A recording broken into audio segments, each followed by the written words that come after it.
Hi guys! Welcome back! Sa Mercury Drug ko nakita itong beef luncheon meat na 97 pesos lang ang price. First time ko nakakita ng beef luncheon meat. Usually kasi ang nakikita ko lagi sa mga supermarket ay yung pork and chicken luncheon meat. Kaya nung nakita ko to, binili ko na para matry. Okay naman yung texture niya.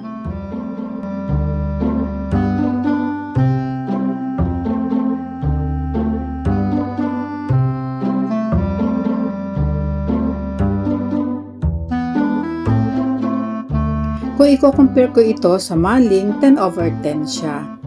Kasi parang mas gusto ko ito kesa sa pork maling. Kung sa spam ko ito i-compare, 6/10 lang siya. Pero in fairness, masarap naman siya. Sa price na 97 pesos, okay na okay naman na siya. Thank you guys for watching and see you again.